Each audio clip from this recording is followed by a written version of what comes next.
Assalamualaikum warahmatullahi wabarakatuh. Selamat pagi Waalaikumsalam warahmatullahi dalam perkuliahan eh, struktur dan fungsi biomolekul ya. Pada pagi ini saya akan menyampaikan materi tentang asam amino dan protein. Tapi untuk saat ini mungkin kita belum membahas ke aspek protein ya, tapi kita akan membahas dari sisi asam aminonya ya, dan beberapa cara mengidentifikasi keberadaan asam amino ataupun menentukan urutan dari asam amino ya dalam suatu molekul peptida. Apa sih yang dimaksud dengan asam amino ini ya? Jadi kita akan membahasnya dari mulai strukturnya terlebih dahulu ya. Jadi asam amino ini definisinya adalah asam karboksilat yang mengandung gugus amina.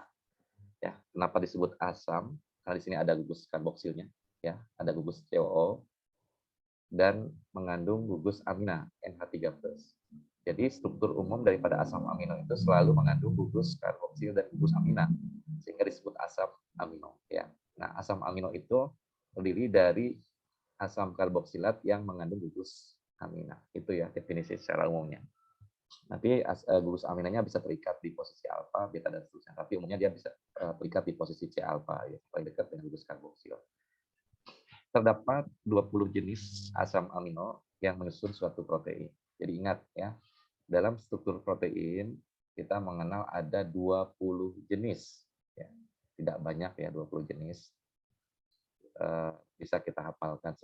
Ya, kalau 20 itu kan nggak terlalu banyak. Alfabet aja 24 kan bisa kita hafal.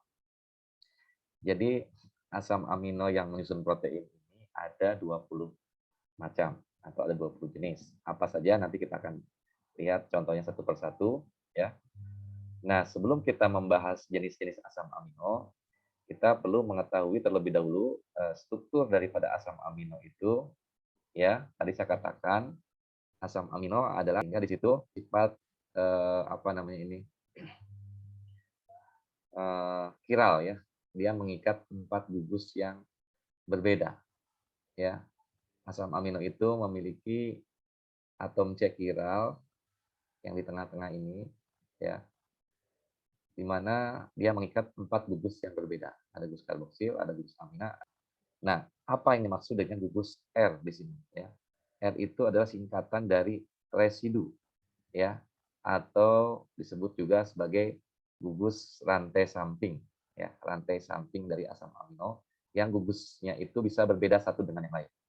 Jadi dari 20 asam amino itu biasanya dibedakan satu dengan yang lainnya itu dari gugus R-nya ini, ya, residunya ini. Jadi R-nya itu bisa berbeda-beda. Yang lainnya sama semua. Ada gugus karboksil, ada gugus amina, ada gugus hidrogen, ada gugus karbon. Nah, yang membedakannya adalah R-nya. Ya, itu yang disebut sebagai gugus residu atau rantai samping. Adanya R ini akan membedakan satu asam amino dengan asam amino yang lain. Jadi sekali lagi asam atom C kiral yang memiliki 4 gugus yang berbeda, ya. Kecuali untuk lisin nanti ya R-nya kan dia hidrogen, jadi tidak termasuk atom C kiral. Nah, jadi sekali lagi ya, gambaran daripada struktur asam amino ini harus dipahami betul ya. Saya sering, bukan sering ya, kadang kalau menguji mahasiswa gitu ya, pada saat sidang skripsi atau sidang munakosa diminta untuk menggambarkan struktur asam amino, banyak yang salah. Padahal ini sederhana sekali strukturnya. Dari namanya aja ada gugus karboksil, kan karboksil udah tahu ada COO. Kemudian ada gugus amina, amina itu adalah CH3 atau amina ya, NH3, sorry ya. N yang mengikat 3 atom hidrogen. Kemudian yang dua lainnya adalah gugus hidrogen dan R, yaitu residu tadi. Ya, jadi itu sangat mudah sekali kita paham. Ya, jadi ini harus betul-betul bisa Anda hafalkan lah ya, secara apa namanya, di luar kepala gitu ya. Bukan di luar kepala itu artinya tidak ada di dalam otak Anda gitu. Tapi hafal ketika Anda diminta untuk menuliskan rumus asam amino itu sudah terbayang. Ya. Ada gugus karboksil, ya, ini gugus karboksil, ada gugus amina, ada gugus hidrogen, dan ada gugus R. Ya, itu aja ya. Kan nggak susah ngapalinnya. Ya. Tapi kadang banyak sekali mahasiswa yang tidak tahu cara menuliskan rumus asam amino secara umum ya, rumus umum asam amino. Padahal itu sangat mudah. Ya, jadi itu sekali lagi tolong dihafalkan karena ini sangat penting ya untuk menentukan struktur asam amino. Kita lanjut ke berikutnya di sini dari struktur asam amino ini nggak bisa pindah ya. Terdapat beberapa fungsi daripada asam amino itu. Yang pertama adalah dia merupakan komponen penyusun protein, ya.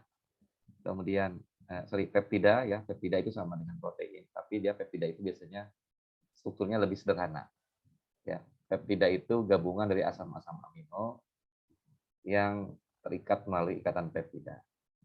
Protein juga sama, gabungan dari asam-asam amino, tapi dia memiliki struktur yang lebih kompleks. Ya. Kemudian yang ketiga fosfolipid. Fosfolipid kemarin kita sudah pelajari ya, contohnya ada fosfatidil serin ya. Fosfatidil serin itu berarti dia mengikat gugus serin. Serin itu adalah salah satu jenis asam amino. Jadi dia merupakan komponen penyusun peptida, protein dan fosfolipid. Tapi yang paling banyak sih dia sebagai penyusun protein ya. Kemudian yang kedua dia juga bisa sebagai neurotransmitter ya. Neurotransmitter itu apa sih? Senyawa yang berfungsi untuk mentransmisikan ya impuls atau sinyal-sinyal yang ada di dalam sel saraf. Ya, neuron itu kan dari neuron transmitter itu berarti mentransmisikan sinyal-sinyal yang dihasilkan dari sel saraf pusat atau sel saraf. Nah, ini biasanya dia menggunakan asam glutamat, aspartat atau glisin ya sebagai perantaranya. Kemudian dia juga berperan sebagai prekursor ya untuk asam keto ya. Asam keto itu contohnya seperti asam piruvat, asam oksaloasetat, asam alfa ketoglutarat itu nanti akan kita temui di senyawa-senyawa intermediate dalam metabolisme karbohidrat ya. Di semester depan nanti akan ada pelajari apa yang dimaksud dengan asam alfa keto ini, asam keto ini. Asam keto adalah senyawa intermediat yang terlibat dalam metabolisme karbohidrat. Kemudian dia juga bisa berfungsi sebagai prekursor untuk senyawa-senyawa biogenik amina ya, senyawa-senyawa amina yang ada di dalam tubuh kita, contohnya seperti hormon ya, katekolamin, hormon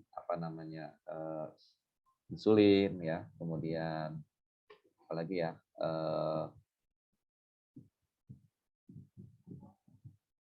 hormon serotonin dan lain sebagainya. Pokoknya yang dia mengandung senyawa-senyawa peptida itu adalah termasuk prekursornya dari asam amino ya. Kemudian yang ketiga dia juga bisa menjadi prekursor untuk pembentukan glukosa. Nanti kita akan mengenal istilah pembentukan gula baru ya dari asam amino yang disebut sebagai proses gluconeogenesis ya. Kemudian nanti dipelajari juga di semester berikutnya. Yang keempat, dia merupakan prekursor untuk pembentukan asam nukleat atau nukleotida. Contohnya seperti dalam pembentukan basa purin dan pirimidin nanti akan melibatkan asam amino aspartat, kemudian glisin, ya, glutamin dan lain sebagainya. Terakhir, dia juga merupakan komponen penyusun gugus HEM, ya, sel kreatin, ya, dalam metabolisme sel otot atau hemoglobin dalam ikatan oksigen, ya, dia HEM-nya itu dia diproduksi dari asam amino juga ya. Dan yang terakhir dia sebagai transport molekul untuk gugus NH2 ya. Jadi anak asam amino itu bisa juga nanti dia mengikat NH2 untuk memindahkan amonia ya yang bersifat racun dalam tubuh untuk dikeluarkan melalui urin ya. Dalam siklus urea nantinya akan dipenuhi.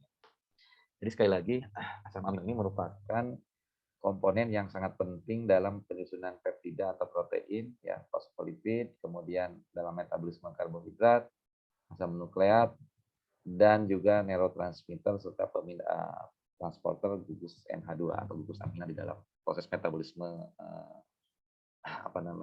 asam amino sendiri ya. Oke, itulah contoh beberapa beberapa fungsi daripada asam amino ya. Nah, kemudian tadi saya sempat mengatakan ya, struktur asam amino itu memiliki kekhasan karena dia memiliki atom C chiral ya.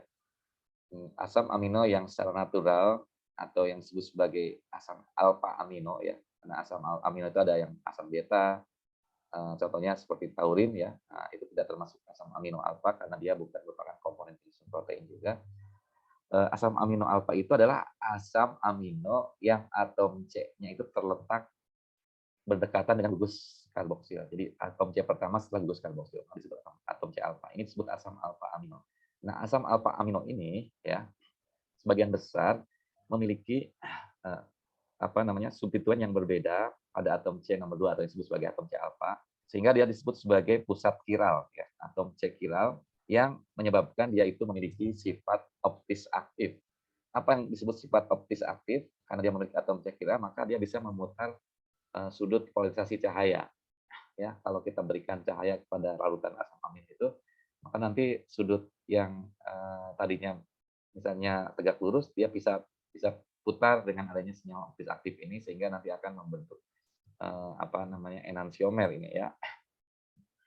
Nah, enantiomer ini apa sih yang dimaksud dengan enantiomer ya atau pasangan bayangan cermin ya, mirror image. Sama seperti tangan kiri kita dengan tangan kanan kita ini kan enantiomer. Kalau kita tepukan ini sama gitu. Jadi dia pasangan cerminnya ya, pasangannya. Jadi kenapa disebut bisa mendahan gugus hidrogen ini dari yang tadinya sebelah kiri jadi sebelah kanan atau sebaliknya gitu ya. Sehingga itu menjadi disebut mirror image atau disebut pasangan bayangan cerminnya. Nah, ini kalau dalam istilah kimia organik maka disebut kalau gugus aminanya sebelah kiri disebut L-amino acid ya. Kalau gugus aminanya sebelah kiri, tapi kalau gugus aminanya sebelah kanan maka disebut dextro ya, amino acid ya. Nah, di alam itu sebagian besar komponen asam amino itu justru terdapat disebut LEPO ya, amino acid. Nah, gugus aminnya ada sebelah kiri dan ini yang umumnya menyusun protein dia berbentuk L asam amino atau L-amino acid. Contohnya di sini ada L-alanin ya. Dia gugus aminanya ada di sebelah kiri. Oke, sampai sini sudah cukup jelas ya apa yang dimaksud dengan sifat optis aktif dari asam amino. Kemudian asam amino juga punya sifat yang lain yang disebut sebagai sifat amphoter ya. Amphoter ini punya sifat yang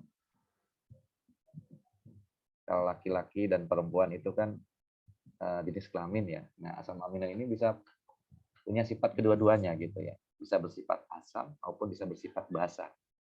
Jadi itu yang disebut sebagai senyawa amphoter ya. Amphoter itu punya dua sifat yang berbeda dalam satu senyawa ya atau dalam satu molekul. Kenapa asam amino itu bersifat asam? Karena ketika asam amino itu dilarutkan di dalam air ya, maka dalam larutannya ya dia akan membentuk senyawa dipolar ion atau yang disebut sebagai Zwitter ion ya. Zwitter ion ini bahasa Jerman yang disebut sebagai hybrid ion ya. Ion yang memiliki muatannya asam amino itu kan tadinya NH2C bisa nanti H-nya terputus ya.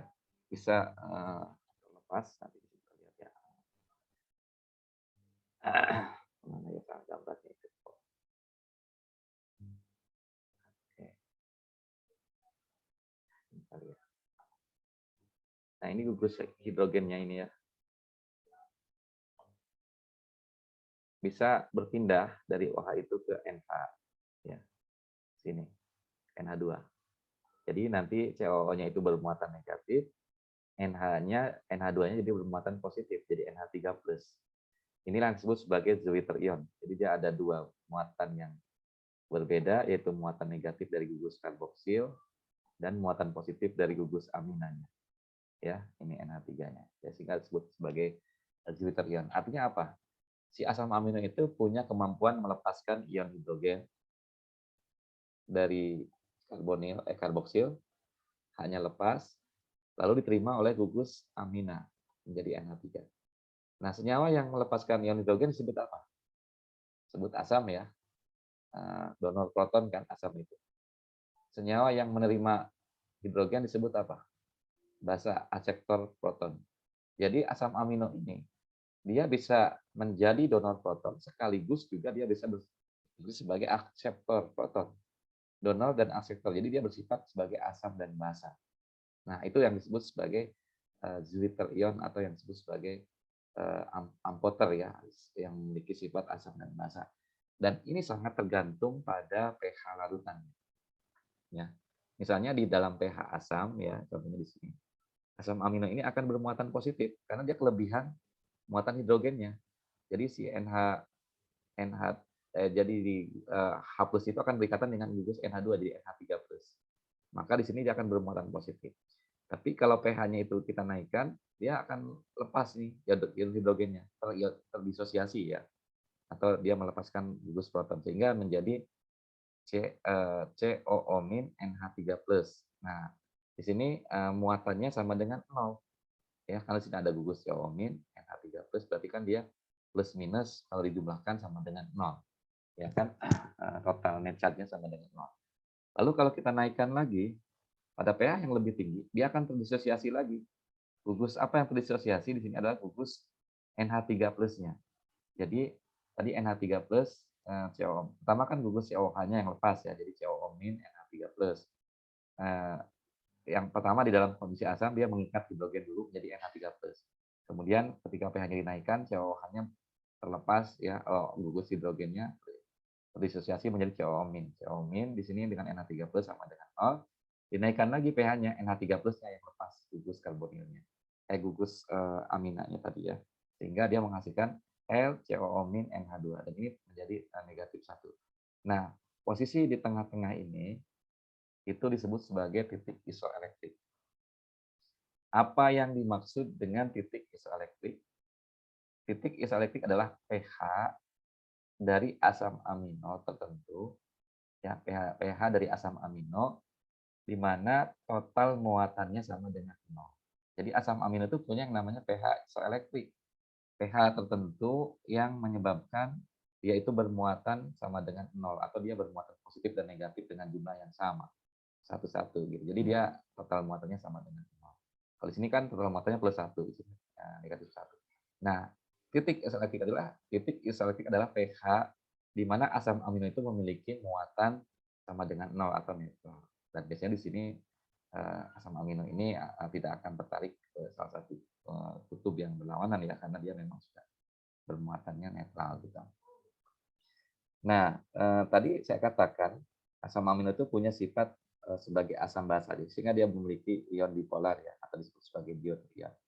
Di mana pada kondisi asam ya pada tadi ketika dia dinaikkan pH-nya maka dia akan menghasilkan melepaskan ion H+. Tapi kalau dalam kondisi ini dalam kondisi basa tadi ya, dalam kondisi asam dia nanti akan meningkat H+-nya itu menjadi COH.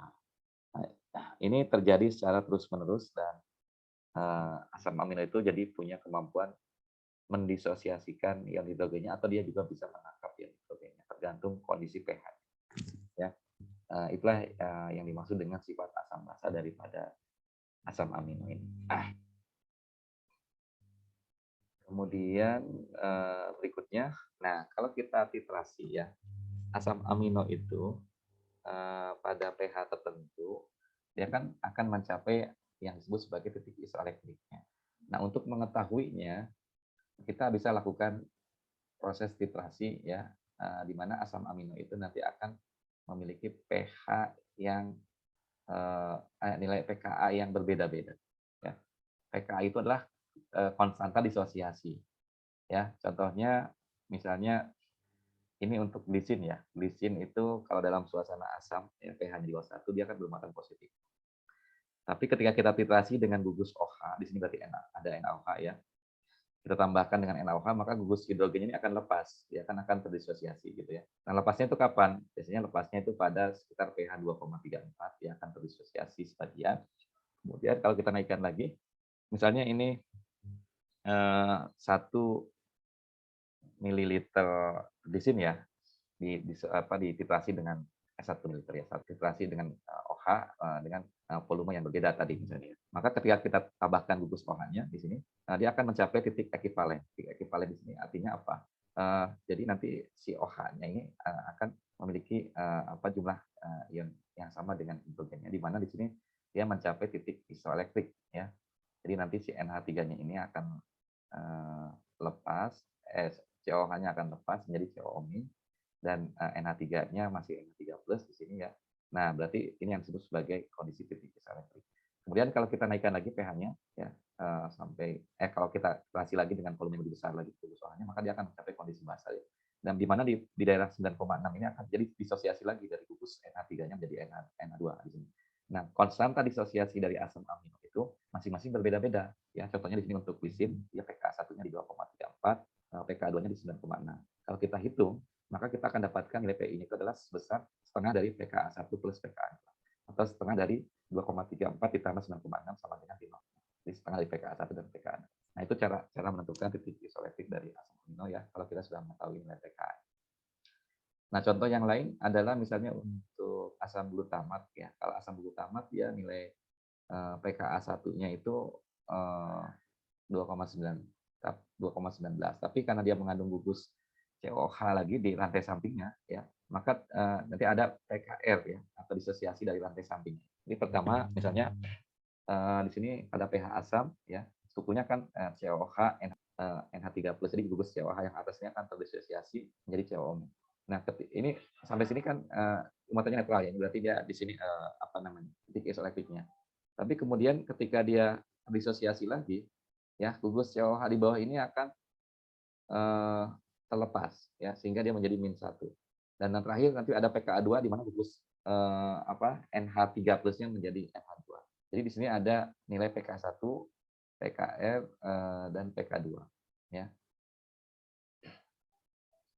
Nah, untuk mengetahui nilai titik isoelektrik daripada si asam glutamat ini, maka titik isoelektriknya ada di antara pK1 dengan pKr ini. Karena kan di sini dia muatannya sama dengan 0, berarti angka 2,19 sama 4,25 gitu ya. Nah, berbeda dengan histidin. Kalau histidin dia pK1-nya 1,82 ya. pKr-nya ada di sekitar 6 gitu ya. Di rantai pKr ini ketika dia gugus ininya NH-nya itu lepas di sini ya, jadi N ya. Nah, berarti titik isoelektriknya ada di antara pK1 dengan pKr ya, sekitar 5, berapa gitu ya. Ya, jadi itu yang kita bisa PKR dengan pKa 2 ya kalau untuk asam isi. Jadi ini antara 6,0 sampai 9,7 tadi, jadi 15 bagi 2 sekitar 7-an ya, itunya titik isoelektriknya ya. Nah, itu cara kita menentukan titik isoelektrik dari masing-masing asam amino ya. Tapi nanti sebetulnya kita sudah bisa menentukan itu dengan melihat tabel komposisi dari sifat dari masing-masing asam amino. Itu sudah ada banyak informasinya yang bisa kita peroleh, tidak perlu kita lakukan titrasi lagi ya, karena sudah ada datanya. Kemudian asam amino ini dikelompokkan menjadi beberapa kelompok berdasarkan polaritas dan sifat kimia daripada rantai sampingnya. Ya, di sini terdapat 4 kelompok asam amino berdasarkan polaritas dari gugus sampingnya. Yang pertama ada yang disebut sebagai asam amino nonpolar, ya, R yang nonpolar.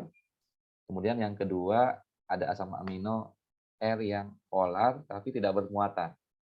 Lalu ada asam amino yang R-nya bermuatan negatif dan ada asam amino yang R-nya bermuatan positif. Contohnya apa? Untuk asam amino R yang polar, ini ada valin, ya, alanin, isoleusin, leusin, triptofan, methionin, fenilalanin, dan prolin. Kalau untuk yang ya itu sistein, glutamin, itu adalah glisin, ya, serin, kemudian treonin dan tirosin. Ya. Nah, untuk asam amino yang bermuatan negatif ada asam glutamat dan asam aspartat. Kemudian yang bermuatan positif ada arginin, histidin, dan lisin. Ya. Nah, itu contoh-contoh asam amino yang dikelompokkan berdasarkan perbedaan rantai sampingnya yang bersifat polar, non-polar, dan bermuatan negatif dan bermuatan positif. Nah, kalau kita kelompokkan di sini, misalnya tadi ada asam amino R, nya di ada glisin, ada alanin ya, R-nya RCH3, kemudian prolin, ini ada siklik ya, siklopentana, kemudian valin, isopropil ininya ya, apa namanya rantai sampingnya. Kemudian leucin, isobutil ya. Kemudian ini leucin dan isoleucin itu bedanya cuma di sini aja ya. CH2-nya dari C ketiga pindah ke C yang kedua. Kemudian metianin di sini ada gugus S-nya. Nah ini semua termasuk ke dalam rantai alipatik nonpolar ya, atau yang sifat asam amino itu relatif nonpolar. Tapi kemudian di sini ada juga yang dimaksud dengan asam amino aromatik ya. R-nya itu mengandung gugus aromatik. Contohnya apa? Ada 3 macam di sini, yaitu fenilalanin, tirosin, dan triptofan. Masing-masing memiliki struktur R yang berbeda ya. Jadi kalau dari ini kan ada cincin benzennya masing-masing ya di situ. Dan dia memiliki sifat sebagai linknya ada usaha, dan triptofan di sini ada gugus pentan, siklopentannya. Kemudian senyawa yang asam amino yang lain bersifat polar tapi tidak bermuatan. Polar uncharged R group. Contohnya apa? Serin ya, dia mengandung CH2OH ya di sini ya. Dia karena mengandung gugus OH, maka dia punya muatan di situ ya. CH2OH ini ya. Nah, ini polar tidak bermuatan. Ini juga sama ya. Treonin ada CH2OH ya. Kemudian ada gugus SH di sini ya, cysteine ya, misalnya ini kan SH-nya bisa teroksidasi ya menjadi S ikatan disulfida nanti. Kemudian di sini ada gugus karbonil ya, asparagin CONH2 ya. Tapi dia tidak bermuatan karena NH2-nya tidak berikatan positif. Kemudian di sini juga sama ya, ada glutamin, ada NH2 dengan gugus karbonil ya, karena dia ada karbonilnya maka dia lebih cenderung polar ya. NH2-nya cenderung bisa bermuatan positif. Kemudian yang berikutnya ada asam amino yang bersifat polar dan mengandung muatan positif ya. Positively charged R group. Contohnya apa di sini? Ada lisin, di sini ada NH3+ ya. Artinya rantai sampingnya mengandung gugus polar. Kemudian di sini ada arginin. Ini juga sama, ada NH3+ di sini. Kemudian histidin. Nah, histidin di sini ada N+-nya ya. NH+-nya. Nah, itu contoh senyawa-senyawa asam amino yang bermuatan positif. Ada juga asam amino yang bermuatan negatif ya. Contohnya di sini ada asparagin, ada gugus karbonil, ada gugus karboksilnya di sini. Ya. Itu dia bermuatan negatif. Glutamat juga sama, ada gugus karboksil. Cuma bedanya kalau aspartat kan hanya 2, CH2, COO-. Kalau ini CH2, CH2, COO. Jadi bedanya di sini ya. Glutamat sama aspartat sama-sama mengandung asam karboksil, tapi dia rantai sampingnya berbeda. Panjangnya berbeda. Nah, itulah 20 asam amino yang kita kelompokkan berdasarkan polaritas dari rantai sampingnya. Sekali lagi, ada yang bermuatan positif, ada yang bermuatan negatif, ada yang polar tidak bermuatan, ada yang bersifat aromatik, ada yang bersifat alifatik, non polar ya. Nah, itu Anda pelajari satu persatu ya, asam-asam amino itu perbedaannya seperti apa. Kemudian berikutnya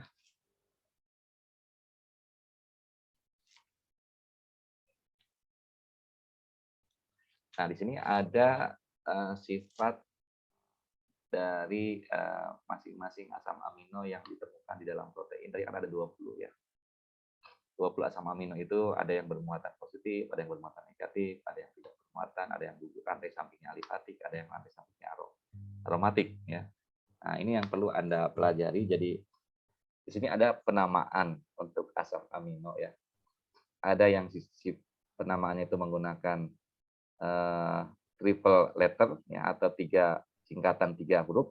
Ada yang menggunakan simbolnya itu 1 huruf. Nah, ini yang sering kita temukan di dalam jurnal-jurnal. Kadang-kadang orang menuliskan rumus asam amino itu hanya menggunakan 1 huruf. Jadi Anda harus pelajari ya, bedakan asam amino yang satu dengan yang lain. Kalau menggunakan 3 huruf lebih mudah dihafalnya. Contohnya glisin, GLY ya. GLY itu berarti glisin. Kalau glutamin, GLU ya. Glutamin GLN. Sorry. Kalau glutamat, GLU. Ya, jadi bedanya glutamin sama glutamat apa? Kalau glutamin GLN, kalau glutamat GLU. Kalau glisin GLY. Nah, kemudian alanin, ALA. Ya. Pro itu untuk prolin. val itu untuk valin, leucin itu leu ya, kemudian ile itu untuk isoleucin, met itu untuk metionin, ya, PHE itu untuk fenilalanin, TYR itu untuk tirosin, TRP untuk triptopan, sel itu sterin, ya, THR itu untuk treonin, ya, TRY, TRP sama THR itu kadang-kadang suka tertukar ya, triptopan sama treonin. Kalau TRP itu triptopan, kalau THR itu treonin. Ya. Jadi itu cara penamaannya ya. Kemudian cysteine itu CYS, cysteine, ASN itu asparagin, glutamin itu GLN, ya, lisin itu LAYS, histidin HIS, arginin ARG, aspartat ASP, glutamat GLU. Nah, itu untuk penamaan dengan 3 huruf ya. Lebih mudah kita membacanya kalau yang 3 huruf ya. Karena kelihatan ya, LYS lisin, HIS itu histidin, ALA itu alanin, THR treonin, TYR tirosin, dan TRP triptopan gitu. Jadi lebih lebih lebih lebih gampang untuk menghafalnya. Tapi kadang-kadang kalau kita mau gunakan yang simbolnya 1 huruf, nah ini agak agak bingung juga ya, karena tidak sesuai dengan eh, apa namanya inisial alfabetnya. Misalnya gini, glisin karena dia pertama kali disebutkan maka pakai G simbolnya. Glisin itu G. Bagaimana dengan glutamin? Kan diawali dengan huruf G juga. Bagaimana dengan glutamat? Sama-sama dengan huruf G juga depan. Inisialnya adalah G. Nah, makanya untuk glisin dia menggunakan G, glutamin itu menggunakan Q ya, itunya kodenya apa simbolnya ya, GLN atau Q. Sedangkan glutamat E. Jauh kan ya, tapi ya memang ini konsensus cara penamaan yang sudah disepakati ya seperti ini. Kemudian alanin ya paling gampang A. Ada lagi nggak yang mirip seperti alanin? Ada. Asparagin dia diawali dengan huruf A juga. Asparagin apa N misalnya. Jadi diambil dari ujungnya ya asparagin N. Kalau aspartat apa? Aspartat D. Walaupun sama-sama A depan. Jadi A itu untuk alanin, tapi untuk asparagin N, untuk aspartat adalah D. Kemudian prolin. Nah, prolin ini dia mendapatkan inisial huruf P. Jadi di pertama kali yang diberikan P itu untuk prolin. Tapi ada fenilalanin juga dari P, ya, fenilalanin. Nah, fenilalanin itu diganti simbolnya bukan P tapi dengan F, ya. Jadi kalau kalau prolin itu P, kalau fenilalanin itu F, ya. Kalau sama-sama huruf P. Kemudian valin. Nah, kalau valin itu sudah jelas tidak ada ininya ya, karena asam amino cuma ada satu yang menggunakan huruf V, diawali dengan huruf V yaitu valin saja. Maka dia pakainya huruf V. Kemudian leucin pakai L. Nah, tapi leucin sama lisin kan sama-sama diawali oleh huruf L. Maka lisin diganti jadi K di sini ya. Simbolnya K. Kemudian isoleucin I ya. Ada lagi nggak I yang diawali dengan huruf I? Tidak ada, cuma isoleucin aja. Metionin M ya. Tidak ada lagi yang lain selain metionin tidak ada ya. Nah yang agak bingung itu adalah T ya. T itu ada 3, tirosin, triptopan dan treonin. Yang menggunakan huruf T itu adalah treonin ya.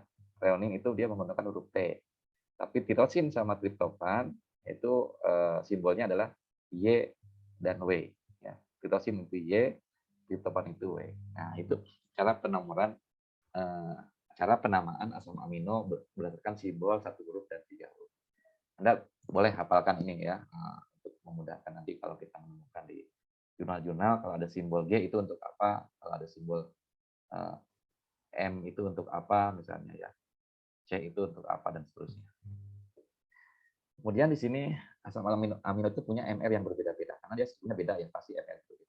Begitu pula dengan nilai pKa-nya tadi pKa1, pKa2 dan pKl, sebagian ada pKl juga ya, cysteine, lisin, histidin dan sebagainya. Sehingga masing-masing asam amino itu punya titik isoelektrik yang berbeda-beda. Sini PI-nya itu berbeda ya. PI itu adalah titik isoelektrik ya. Contohnya untuk lisin itu di 5,97 ya. Kemudian alanin di 6,61. Tadi histidin itu ada di sekitar 7,59 ya. Yang paling mendekati pH netral yaitu histidin biasanya ya. Titik isoelektriknya. Jadi dia banyak digunakan juga sebagai peletakan buffer ya. Kemudian selain itu di sini ada hidrofobia. Jadi dia lemnya berarti dia semakin apa namanya sukar larut di dalam air ya. Contohnya isoleucin kan semakin nonpolar ini ya. Kemudian leucin, valin, prolin, valin terutama ya sama isoleucin itu dia termasuk asam amino alifatik yang non polar semakin banyak valin dan isolasinya, berarti protein itu semakin suka larut di dalam air ya. Karena dia memiliki rantai samping yang non polar. Semakin nilainya negatif, maka semakin mudah larut dalam air. Kemudian ini yang paling banyak apa sih? Biasanya yang paling banyak itu serin ya, kemudian leucin ya, apalagi ya, valin, prolin, ya, alanin, ya, glisin itu termasuk komponen yang paling banyak. Tapi asam amino yang jumlahnya sedikit, contohnya di sini tryptophan, ya, sistein itu tidak terlalu banyak di dalam protein. Methionine, kemudian apalagi. Ini masing-masing punya komposisi yang berbeda-beda, ya. Jadi sekali lagi ini adalah sifat dan karakteristik dari masing-masing asam amino termasuk cara penamaan. Ya, ada yang aromatik, alifatik, polar bermuatan, polar tidak bermuatan, polar bermuatan positif dan polar bermuatan negatif. Sampai sini ada yang mau ditanyakan? Silakan.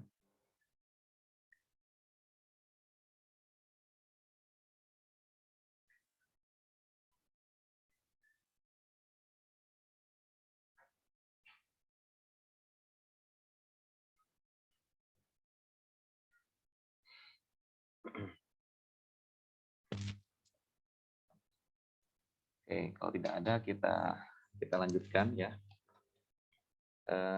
Beberapa asam amino juga ada yang termodifikasi ya di dalam struktur protein atau di proses metabolisme, ada yang namanya hidroksiprolin. Hidroksiprolin ini apa sih? Prolin yang dia memiliki, maka disebut namanya 4 hidroksiprolin karena dia terikat pada atom C nomor 4. Itu dari mana? Dari sini ya, 1, 2, 4 ya. Dari sini 1, gugus karboksilnya dihitung ya, 1, 2, 3, 4 ya, 4 hidroksiprolin. Kemudian ada juga yang disebut metilisin ya. Metilisin ini adalah lisin yang mengikat gugus metil atau 5 hidroksilisin, ada gugus OH-nya di atom C nomor 5. Atau bisa juga gamma karboksi glutamat. Kenapa disebut gamma? Karena di sini ada posisi alfa, beta nomor 4 ya, atau di posisi gamma. Ya. Nah, asam hidroksiprolin itu banyak terdapat di dalam kolagen ya, dia untuk protein pengikat di dalam struktur kolagen. Kemudian metilisin juga terdapat di dalam protein miosin kontraktil ya, di sel otot yang banyak mengandung miosin. Gamma karboksi glutamat banyak terdapat di dalam protein protombin ya, protein penggumpal darah. Nah, ini beberapa contoh asam-asam amino yang termodifikasi ya. Sebentar saya catat dulu.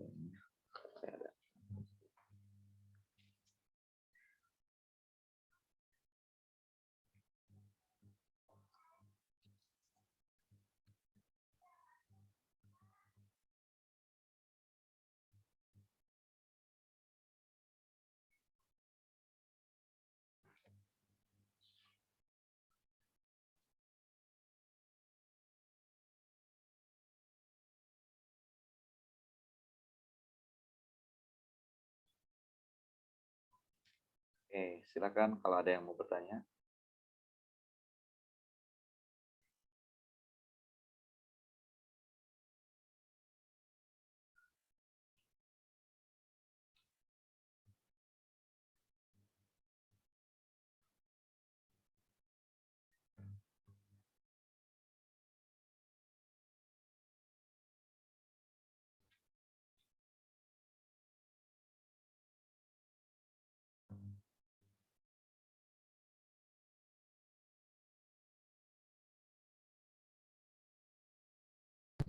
Bapak, Oke, silakan.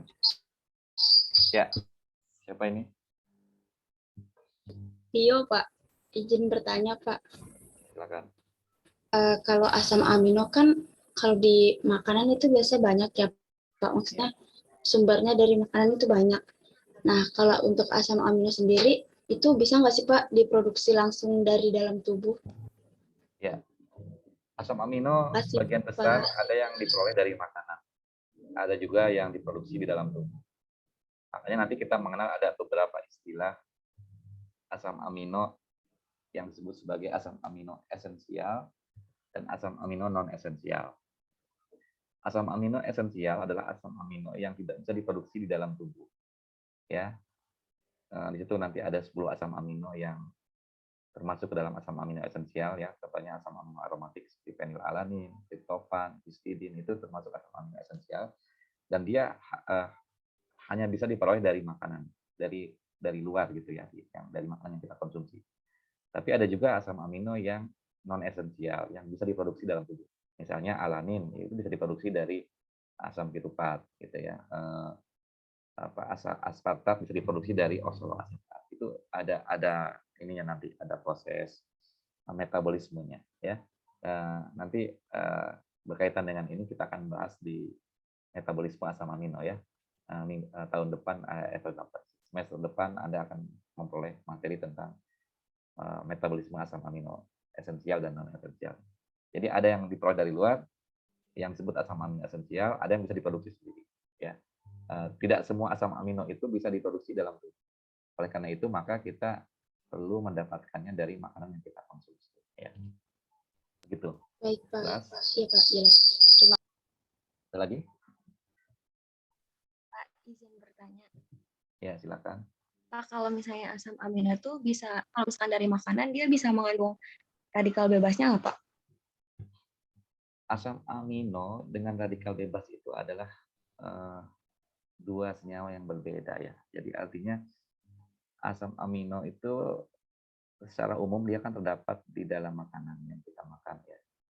Nah, kecuali kalau makanan itu kita kita buat misalnya nih daging gitu ya, kan daging kaya akan protein ya. Protein itu sebagai komponen yang mengandung asam amino. Ketika dihidrolisis dalam tubuh kita, dia nanti akan menghasilkan asam-asam amino. Nah, protein yang ada di dalam daging kalau kita masak dengan suhu tinggi misalnya atau dengan cara-cara tertentu yang contohnya seperti kalau kita masak daging dengan cara dibakar ya, dipanggang atau disate ya, itu kan dia menggunakan pemanasan yang cukup tinggi ya, dagingnya itu dibakar gitu. Nah, itu ada kemungkinan senyawa-senyawa yang ada di dalam protein atau mungkin karbohidrat atau lemak yang ada di dalam. Tapi tidak selalu dari protein ya, mungkin dari senyawa-senyawa yang terdapat dalam daging itu. Ketika dia dipanaskan pada suhu tinggi, dia akan menjadi senyawa radikal. Nah, senyawa radikal ini tidak harus selalu diperoleh dari protein. Justru kebanyakan yang paling dominan itu menghasilkan senyawa radikal itu kalau dalam makanan adalah lemak ya, makanya terutama lemak jahat gitu yang banyak mengandung kolesterol gitu ya, kemudian asam asam lemak yang mengandung ikatan rangkap. Nah, itu ketika dia dipanaskan itu bisa menghasilkan senyawa peroksida, senyawa turunan daripada asam lemak yang teroksidasi ya. Nah, senyawa-senyawa asam lemak inilah biasanya yang paling banyak menghasilkan radikal gitu ya. Kalau asam amino sih relatif lebih stabil ya senyawanya, asalkan tadi tidak dipanaskan pada suhu yang terlalu tinggi gitu ya. Jadi kalau kita mengkonsumsi makanan daging gitu ya, susu itu kaya akan asam amino ya. Tapi kalau misalnya susunya dicampur dengan pengawet atau dengan apalah yang senyawa-senyawa kimia yang di situ mungkin bisa terjadi reaksi ya, bisa saja maka pada kondisi tertentu mungkin makanan itu bisa menghasilkan radikal ya. Tapi si radikal itu biasanya umumnya terjadi karena faktor pengolahan yang tidak, misalnya pemanasan pada waktu yang lama gitu ya, itu yang sering menyebabkan terbentuknya radikal atau adanya senyawa-senyawa lain yang bisa menyebabkan terjadinya oksidasi ya.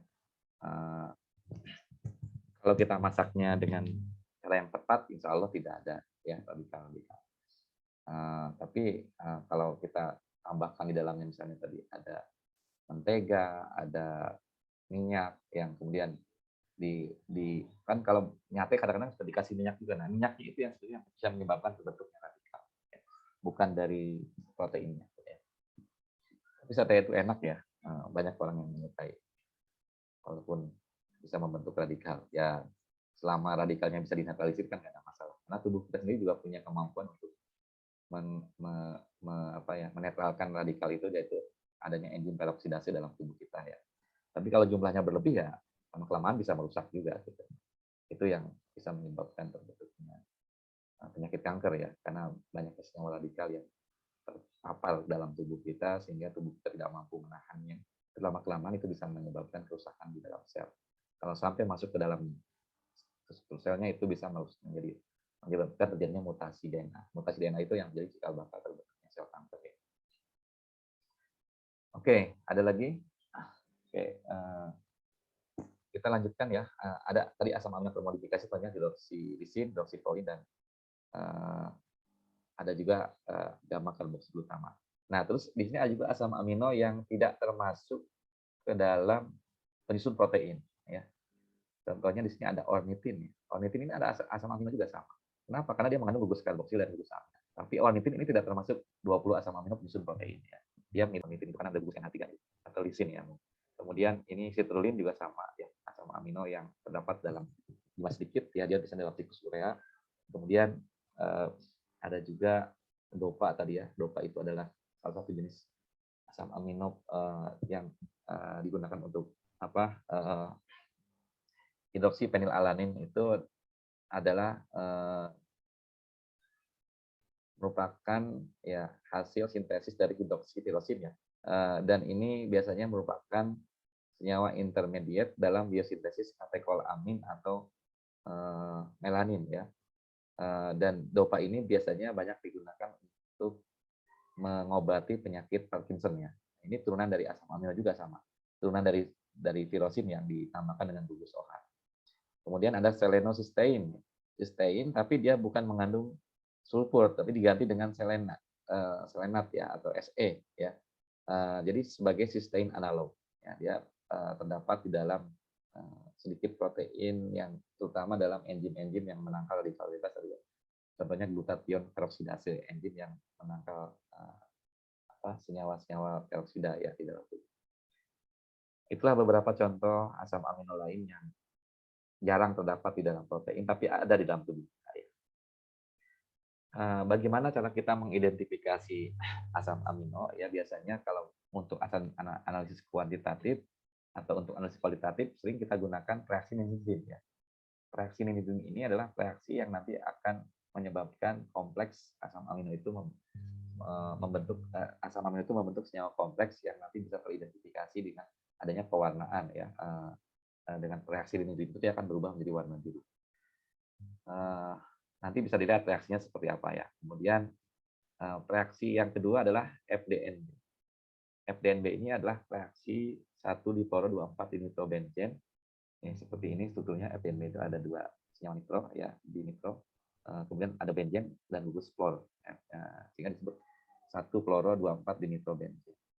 Nah, senyawa FDNB ini dia bisa mengidentifikasi terminal amina dari suatu polipeptida. Jadi nanti dia akan berikatan pada gugus amina yang ada di dalam struktur polipeptida ya.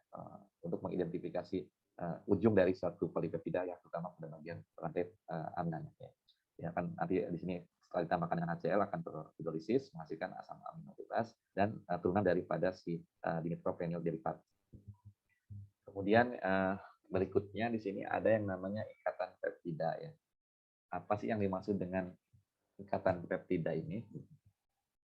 Ikatan peptida adalah suatu ikatan kovalen yang terbentuk dari hasil reaksi kondensasi atau penggabungan antara gugus karbonil dari asam amino pertama dengan gugus amina dari asam amino yang kedua. Ya. Jadi di situ kita lihat misalnya ada 2 asam amino di sini. Asam amino 1 dengan asam amino kedua. Nah, asam amino ke-1 ini ada gugus karboksilnya di sebelah kiri. Kemudian asam amino kedua ada gugus aminanya di sebelah kanan ya. Gugus. Nah, kemudian di sini ketika dia terjadi kondensasi atau terbentuk ikatan peptida ya. Ikatan peptida ini terbentuk dari gugus karboksil dan gugus amina. Nah, pada saat dia membentuk ikatan peptida ini akan melepaskan 2 molekul hidrogen dan 1 oksigen membentuk H2O. Jadi reaksi kondensasi ini akan melepaskan molekul air ya dari gugus NH ini dengan gugus karboksilnya. Sehingga nanti NH ini adalah ciri dari ikatan peptida ya. Kalau ada gugus karbonil yang berdekatan dengan gugus NH, itu namanya ikatan peptida. Gampang sekali ya membedakannya. Kita bisa lihat di sini ya. Ini ada gugus karbonil yang berikatan dengan gugus NH. Itulah ciri daripada ikatan peptida. Ya. Ini ikatan peptida ya. Ikatan peptida ini terbentuk dari gugus karboksil dan gugus amina. Dari dua asam amino yang berbeda ya. Nah, sehingga nanti dia terbentuk ikatan peptida yang warna kuning. Nah, ikatan peptida itu termasuk ikatan kovalen, ya, ikatan kovalen yang relatif kuat ya interaksi ketika dia terbentuk ikatan peptida. Kemudian di sini ada N-terminal atau yang sebelah kiri ada gugus NH3 dan sebelah kanan ada gugus karboksilnya, ya. Maka disebut N-terminal dan C-terminal. Ini cara penamaannya biasanya dimulai dari yang sebelah kiri dulu ya.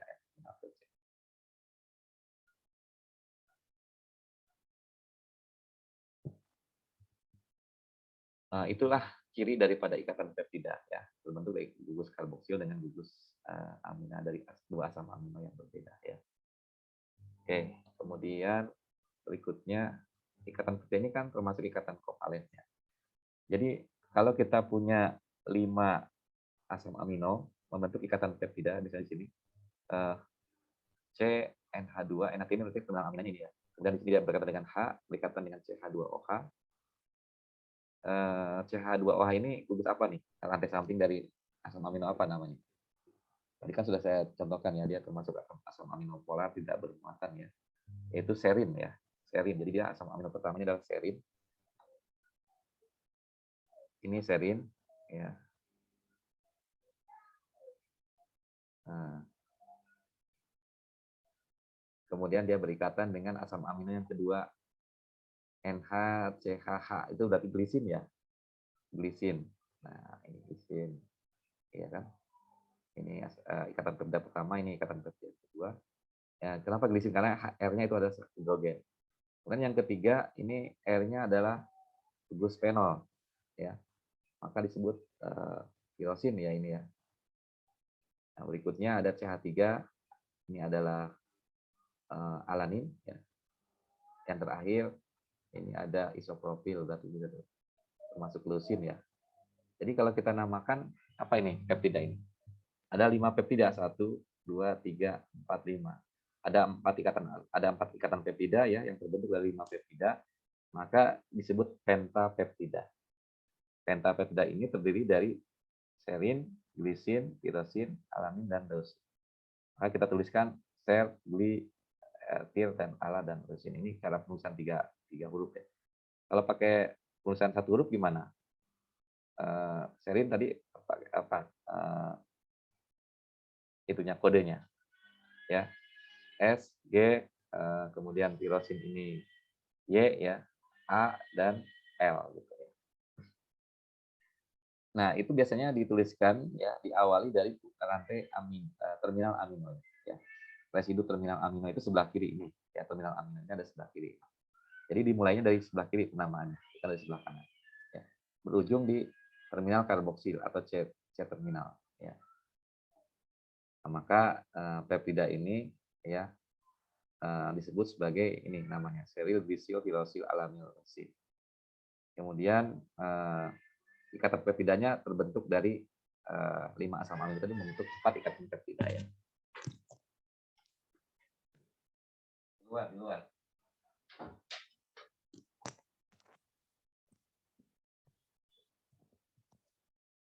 Oke, jadi itu sistem penamaan dalam pembentukan ikatan peptida atau polipeptida ya. Jadi lebih dari 2 asam amino. Oke, sampai sini sudah cukup jelas. Jadi selalu penamaan itu diawali dari N-terminal ya, atau gugus amina sebelah kiri, dan berujung ke C-terminal yang di sebelah kanan ya, COOH-nya.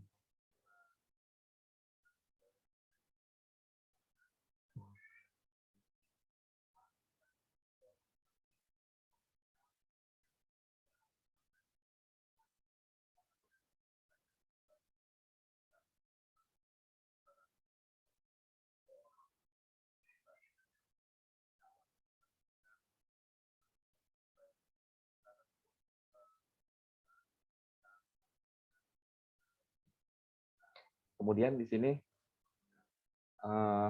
terdapat perbedaan ya dari R asam amino ketika dia membentuk ikatan peptida ini akan menentukan nilai PI-nya atau titik isoelektriknya. Tadi kan titik isoelektrik asam amino berbeda-beda ya. Kalau dia sudah membentuk ikatan peptida, maka dia akan memiliki titik isoelektrik yang beda.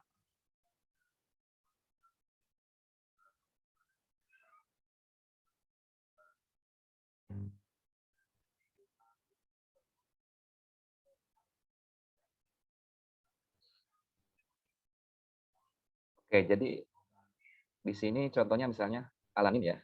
Alanin itu ada di kan dia mulai dari aminanya ya. Ini apa residu pertamanya, kemudian dia berikatan dengan glutamat, ikatan dengan lisin dan terakhir lisin. Nah, ini merupakan tetrapeptida ya. Ikatan peptidanya ada di sini CONH ya. CONH ada 3 ikatan peptida. Kemudian di sini ada 2 R yang bersifat ionik ya.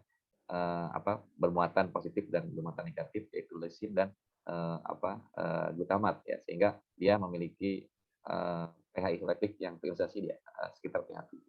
Sehingga di sini maka titik isoelektriknya itu akan berbeda dia secara keseluruhan karena dia sudah bergabung asam amino 1 ini dengan asam amino. Jadi nanti akan mengubah titik isoelektrik secara keseluruhan ya. Bukan penjumlahan dari masing-masing titik isoelektrik masing-masing asam amino, tapi nanti dia akan menghasilkan titik isoelektrik yang baru gitu ya untuk senyawa tersebut. Begitu pula dengan nanti struktur protein yang lebih kompleks ya. Jadi sangat dipengaruhi oleh rantai samping. Nah, kemudian di sini ada yang mencirikan ya senyawa protein itu dilihat dari karakter ikatan peptida. Kalau kita lihat ikatan peptida ini kan memiliki struktur ikatan tunggal ya, tapi karena adanya resonansi maka dia memiliki karakter ikatan rangkap ya. Resonansi yang dimaksud seperti apa? Kita lihat sini ya. Ini kan ada CO, ada NH. Nah, CO-nya ini nanti bisa berpindah nih. Ikatan rangkap dari gugus karbonilnya pindah ke bawah sini ya. Karena dia lebih cenderung bermuatan negatif, dia menyerahkan elektronnya ke CN ini sehingga dia akan pindah ikatannya ya dari CO ini ke CN misalnya ya. Ini yang disebut sebagai resonansi. Tapi nanti jadi ikatan CN-nya jadi yang tadinya tunggal berubah menjadi ikatan rangkap. Nah, karena ikatan peptida yang tadi memiliki karakter ikatan rangkap ini dengan adanya resonansi dengan atom N yang terikat pada tidak bisa berputar 306 C karbonil dengan NH ini. Ya. Ini kalau saya kasih ininya ya, ini gugus karbonil, ini gugus NH-nya. Nah, ini enggak, kalau kita putar dia tidak bisa berputar. Kenapa? Tidak bisa berputar 360. Jadi dia membentuk seperti plate gitu ya, lembaran. Karena dia ada ikatan rangkapnya di sini. Ikatan rangkap ini yang mencegah terbentuknya konformasi yang bisa ke segala arah perputarannya. Tapi karena dia ada ikatan rangkapnya, maka perputaran itu menjadi terbatas. Ya, itulah yang menyebabkan kalau kita lihat dia karakter daripada ikatan peptida itu memiliki V orbital ya, orbital ikatan rangkap. Ada awan elektronnya di situ.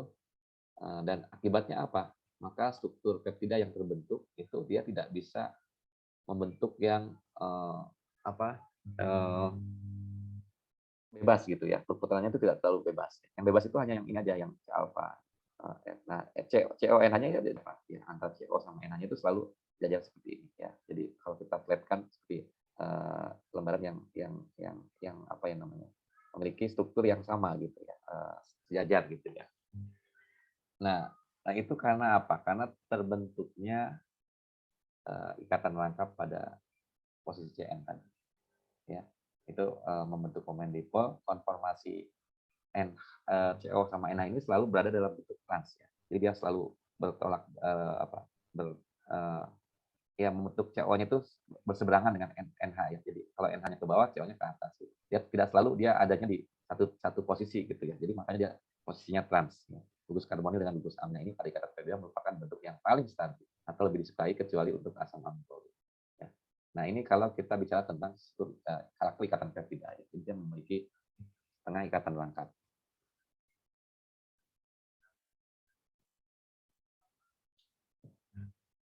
Kemudian ikatan peptida juga bisa dihidrolisis oleh beberapa jenis enzim ya. Di sini ada tripsin, chymotrypsin, thermolisin dan lain sebagainya. Ini adalah enzim-enzim yang biasanya digunakan di dalam sistem pencernaan ya untuk memotong ikatan peptida ya. Karena ikatan kovalent itu tidak bisa diputus dengan hanya pemanasan biasa, dia harus dihidrolisis dengan enzim ya. Nanti ini kita bahas di metabolisme. Kita lanjut ke beberapa peptida itu memiliki aktivitas biologis ya, seperti hormon ya. Hormon itu terdiri dari gabungan 3 atau lebih peptida ya, contohnya seperti ini ya. Tirotropin releasing hormone atau TRH yang mengandung 3 atom asam amino yaitu prolin, glutamat ya, kemudian histidin dan di sini apa? Prolin lagi, prolinamid ya, prolin, glutamat sama histidin ya. Atau aspartam ya. Aspartam ini adalah contoh peptida yang terbentuk dari 2 asam amino, sorry. Ada satu ikatan peptida di sini CONH ya. Dari asam aspartat yang membentuk L-aspartil, ini karena ada di sebelah kiri gugus NH3-nya, gugus aminnya sebelah kiri, maka disebut ester. Jadi fenilalaninnya sudah di esterifikasi ya, dari gugus COOH-nya diubah menjadi ester dari fenilalanin yang berdekatan dengan aspartat ya. Ini nama lainnya adalah aspartam. Anda sering dengar istilah aspartam ini untuk apa? Pemanis, Pak. Iya, pemanis ya. Aspartam ini adalah salah satu gula untuk pemanis buatan. Jadi dia merupakan gabungan dari 2 asam amino, yaitu aspartat dan fenilalanin yang diesterifikasi sehingga menghasilkan L-aspartil fenilalanin metil ester. Beda ya dengan gula biasa yang merupakan sukrosa ya, golongan karbohidrat. Ternyata aspartam itu termasuk golongan daripada asam amino ya, yang diesterifikasi. Oke.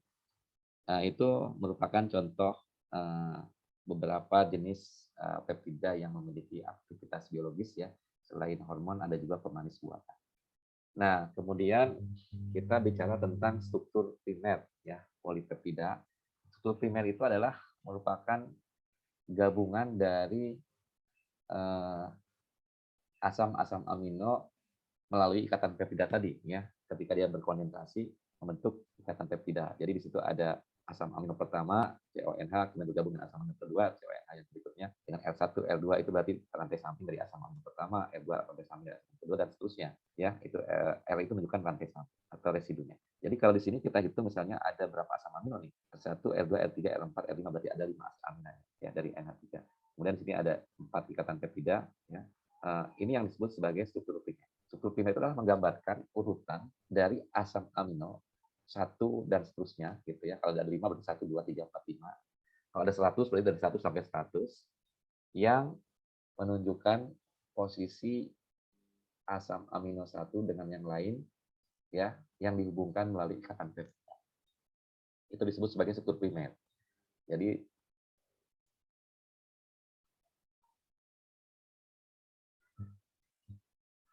contohnya misalnya di sini insulin.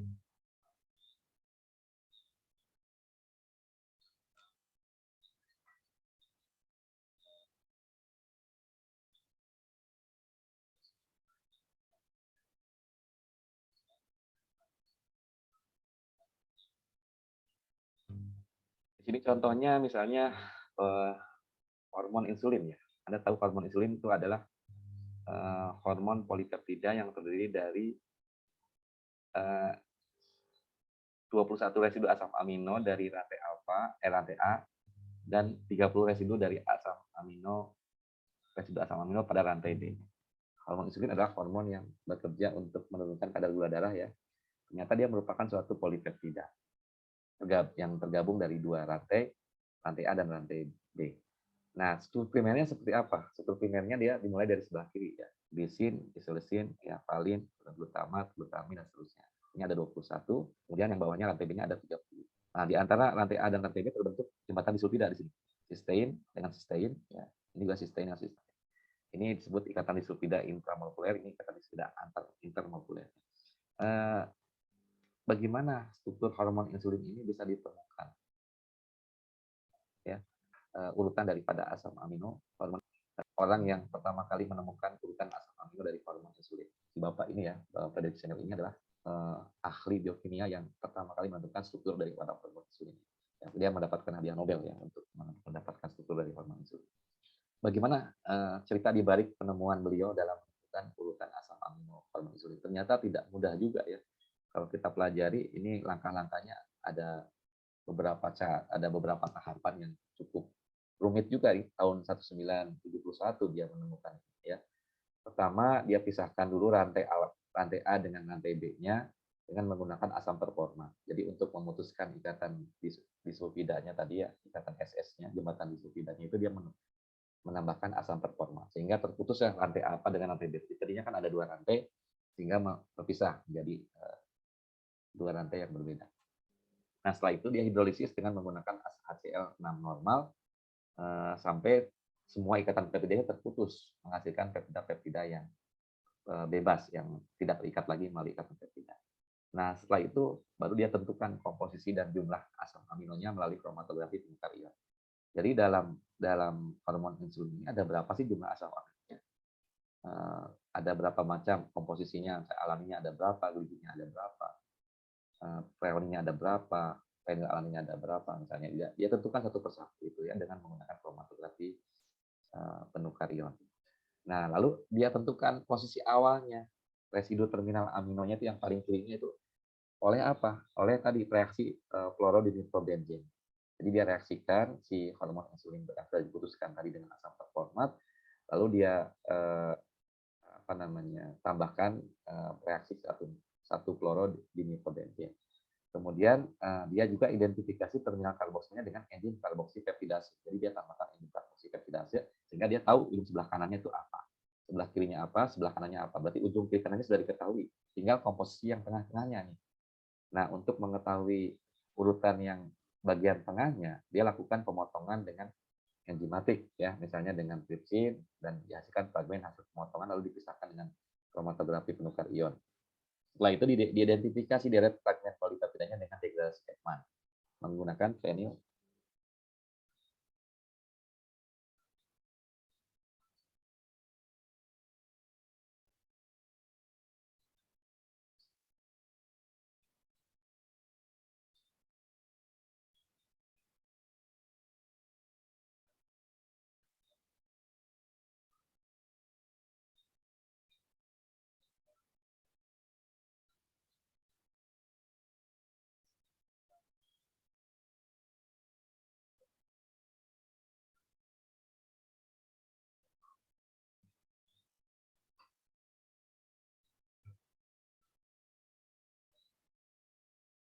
Kemudian setelah itu kita potong-potong rantai polipeptidanya itu dengan menggunakan cyanogen bromida ya, yang akan memotong ikatan peptida pada residu metionin. Lalu terakhir disusun fragmen peptida itu dengan menggunakan urutan yang benar ya dari kiri ke kanannya itu. Nah, sama seperti menyusun puzzle gitu ya. Nah, itu sebetulnya yang dilakukan oleh Frederick Sanger itu untuk menentukan urutan asam amino dari histidin ini ya, dari insulin ini. Nah, sulfidanya ya. Nah, sekarang bisa juga menggunakan dithiotretol ya atau DTT, memisahkan asam aminonya. Kemudian di sini dilakukan degradasi Edman menggunakan fenyl isothiocyanat ya, sehingga dia akan dikatakan dengan residu ujung dari terminal amino yang ada di sebelah kiri itu apa saja gitu ya. Ini tahapan ini dilakukan untuk menentukan gugus asam amino bebas dari terminal amino ya. Kemudian ditambahkan asam klorida encer untuk memisahkan residu terminal amino dan mengubahnya menjadi turunan fenyl thiohidantoin, yaitu terikat pada posisi sebelah kiri itu gitu ya. Ini untuk mengidentifikasi residu terminal aminonya setelah dia degradasi, setelah dipotong-potong oleh enzim tadi. Nah, setelah itu nanti dia gabungkan dari hasil percobaan pertama sampai terakhir itu ya. Misalnya ini ringkasannya ya dari penentuan deret polipeptida itu. Tahapan pertama kan tadi ya hidrolisis sempurna ya asam amino itu hormon peptida.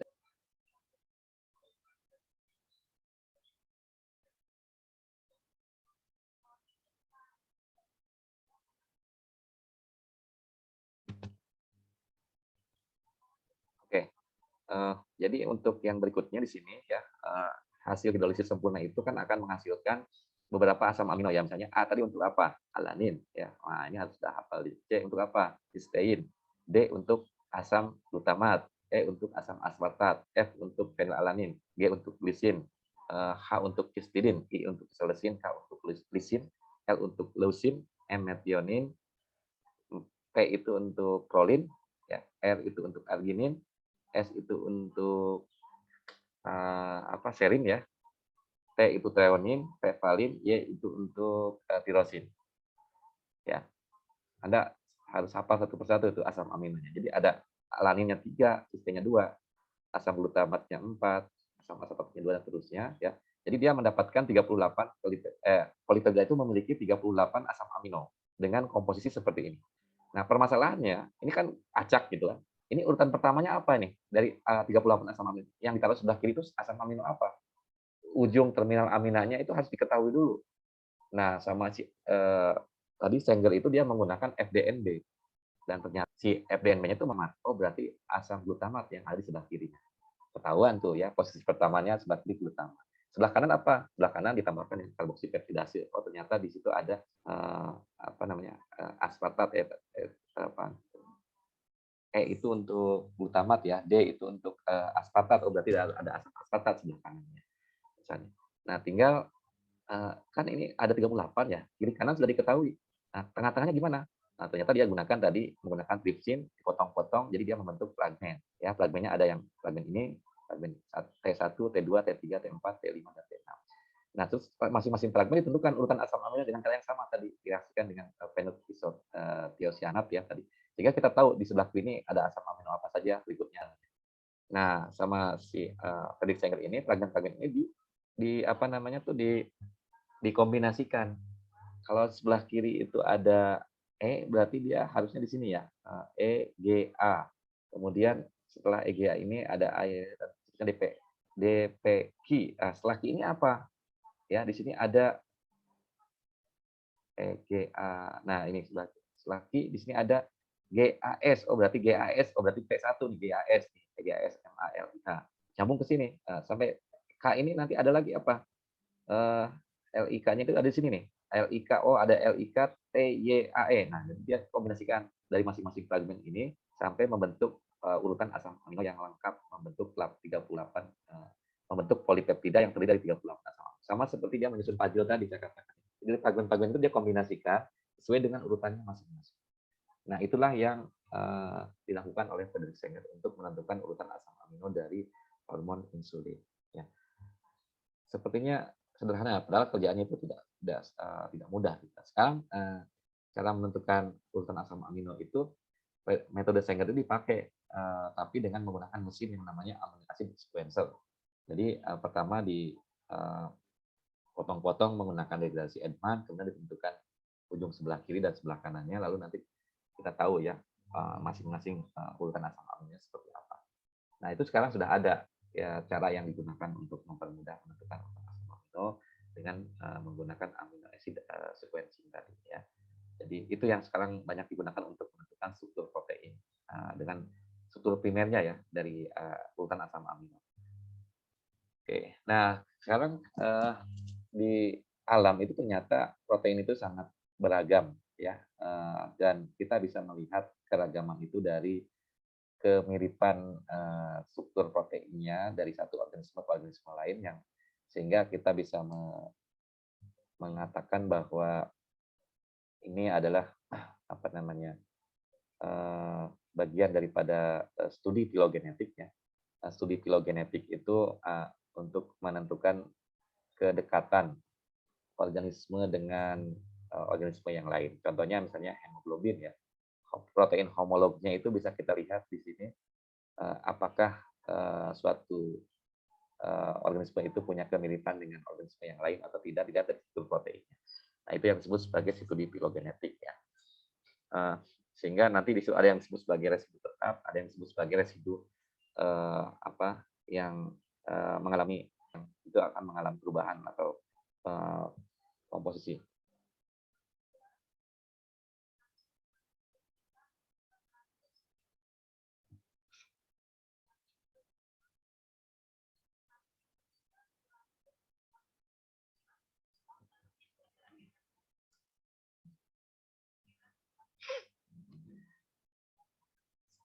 Contohnya di sini ya, untuk melihat pohon filogenetik ini, bagaimana suatu organisme itu punya kemiripan sifat itu dari studi filogenetik bakteri ya, evolusi keragaman bakteri. Jadi beberapa jenis bakteri itu punya punya kemiripan struktur protein dan itu menjadi satu kelompok ya, misalnya gram negatif, gram positif, dan itu dikelompokkannya berdasarkan kesesuaian protein homolog.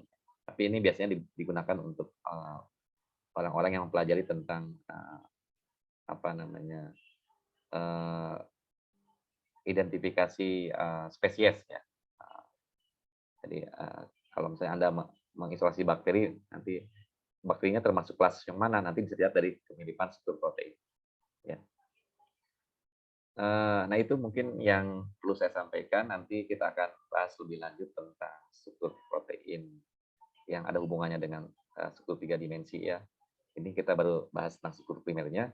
Jadi nanti untuk minggu depan saya akan lanjutkan dengan struktur protein yang lebih kompleks ya, yang kita sebut sebagai protein fungsional ya. Contohnya di sini misalnya hemoglobin dan lain sebagainya. Tapi sebelum kita bicara tentang struktur protein yang kompleks ini, kita perlu mengetahui dulu bagaimana protein itu disusun atas struktur primer tadi yang merupakan urutan dari asam-asam amino. Oke, sampai sini apakah ada pertanyaan berkaitan dengan asam amino ataupun struktur dari ikatan peptida dan penentuan urutan asam amino dalam struktur polipeptida? Ini memang satu contoh hal yang mungkin bisa dipelajari nanti di tingkat lanjut ya. Kalau Anda mau menganalisis suatu protein, kemudian mengisolasinya, lalu nanti mengidentifikasi protein ini termasuk dalam protein yang mana, maka ditentukan strukturnya. Gitu ya. Jadi untuk sementara paling ya Anda pahami dulu lah ya apa yang dimaksud dengan struktur primer protein.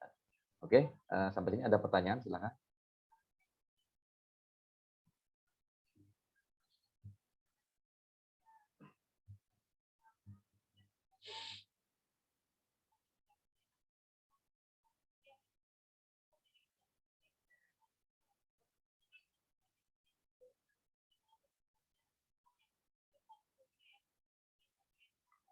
Oke, kalau tidak ada, kita lanjutkan dengan kuis yang kemarin ya. Jadi minggu depan kita akan laksanakan UTS ya untuk materi dari pertemuan pertama ya, wawasan umum biokimia, sampai ke pertemuan hari ini yaitu asam amino dan peptida ya. Kemudian ya materinya itu ada karbohidrat, kemudian asam lemak, lipid ya, termasuk fosfolipid dan membran. Kemudian yang ketiga mengenai asam amino. Ya. Nah, saya sebetulnya sudah buat di sini.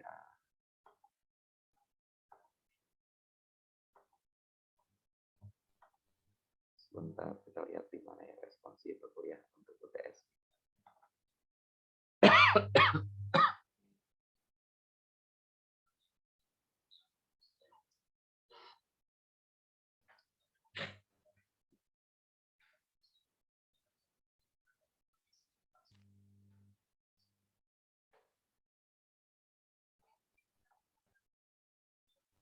Oh, nggak muncul. Sebentar.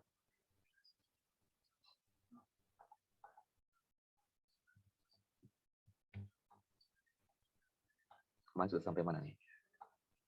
Oh, masih yang lipid ya.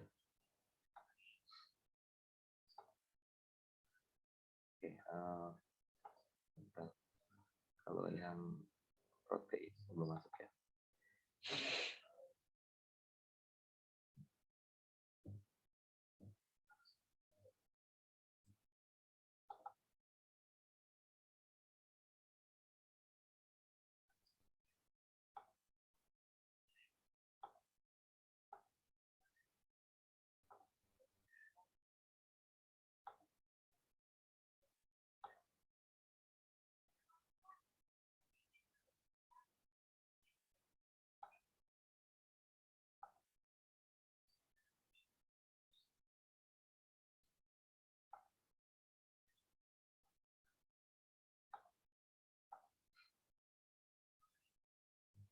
Mana ya kok nggak ada? Ya udah saya kembalikan.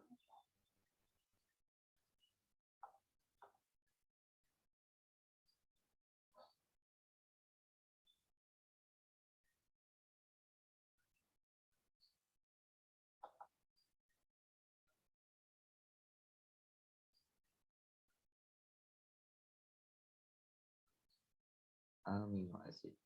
Oke, nah ini ketemu airnya.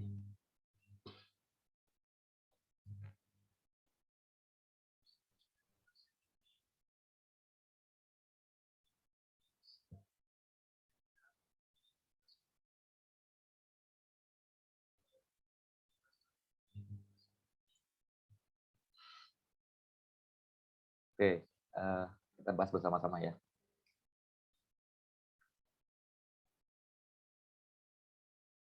Berkaitan dengan asam amino. Mungkin nanti soalnya mirip seperti ini ya. Saya sudah share, apakah terlihat di sini? Ini soalnya dalam bentuk pilihan ganda. Ya. Soal pertama, jika R dari asam amino itu adalah gugus metil, maka nama senyawa tersebut adalah apa kira-kira namanya? Ada yang tahu? Kalau gugus R-nya adalah CH3, maka nama asam amino itu apa? Alanin, Pak. Ya? Alanin. Alanin. Ya, ini ya.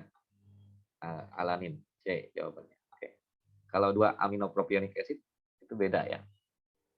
Karena di situ kan ada pilihannya B dan C. Kalau kan gugusnya gugus metil. Kalau propionat itu ada 3 CH-nya, itu berarti sama dengan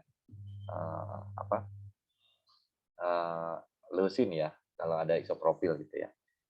Kan propionat asam amino propionat itu berarti dia leusin bukan alat. Jadi jawabannya adalah C ya, bukan D, bukan E ya. Karena itu ada pilihannya B dan C. Kemudian yang nomor 2, asam amino ini adalah Jupiter ion ketika mereka apa? Berada dalam semua jenis larutan pada pH 7, pada pH fisiologikal yang sama dengan 7,4, pada kondisi asam, larutan asam, pada kondisi basa, atau pada semua kondisi di atas. Gimana menurut Anda?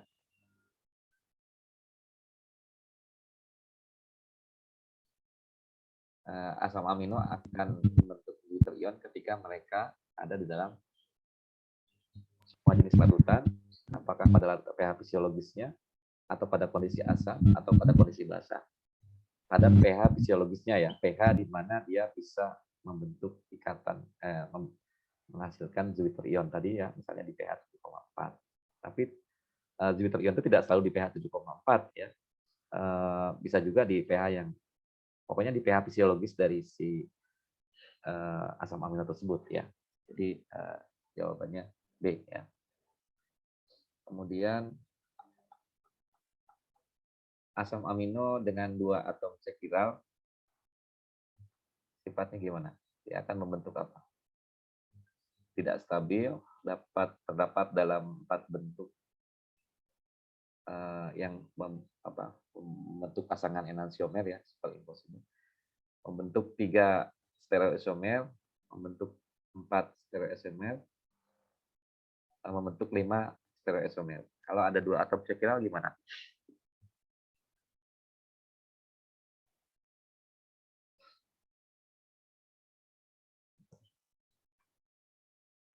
Empat stereoisomer ya, Pak?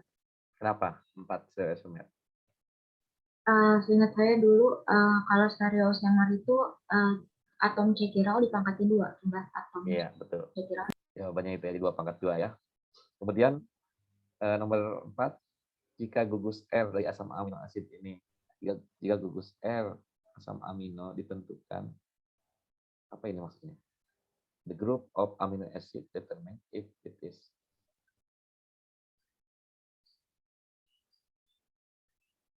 Pertanyaannya tidak jelas. Gugus R dari asam amino dapat ditentukan jika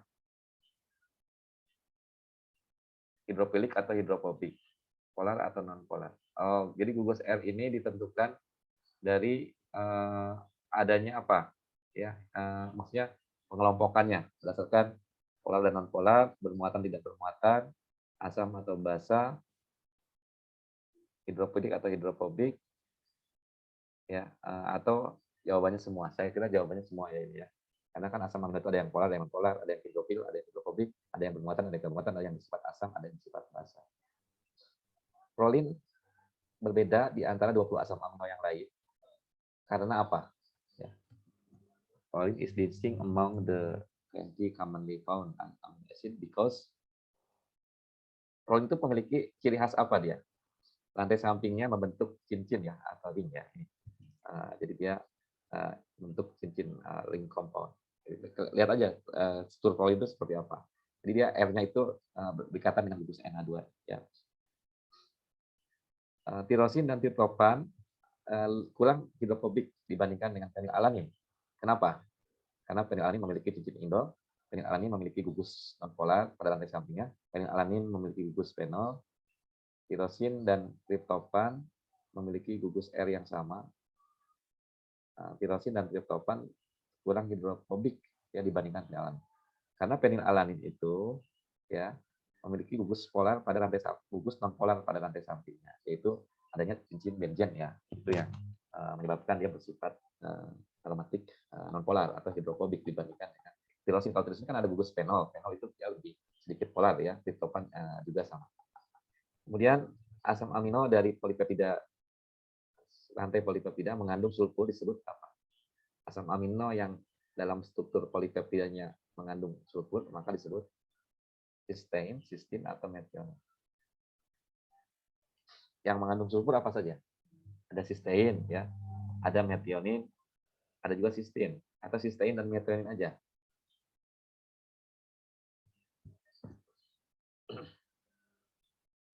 Yang A ya, Pak? Ya. Yang mana? Yang A ya, Pak? Yang A, Yang kenapa A? Cysteine itu apa?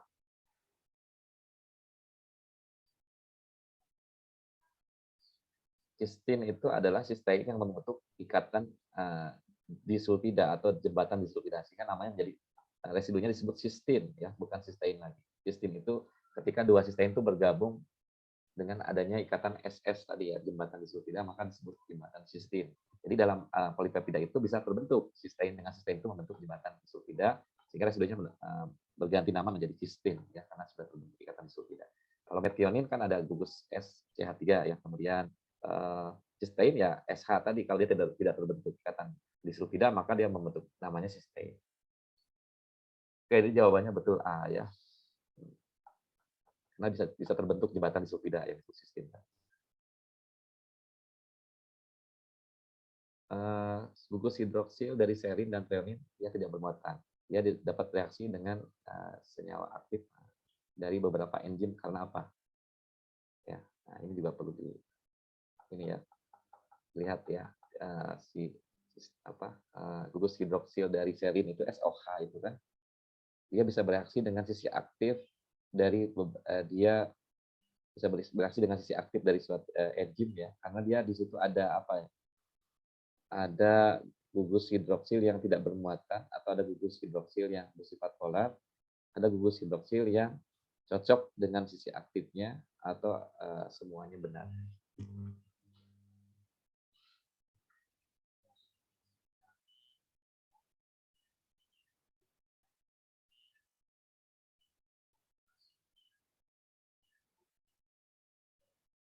Uncharged tadi ya, tidak bermuatan.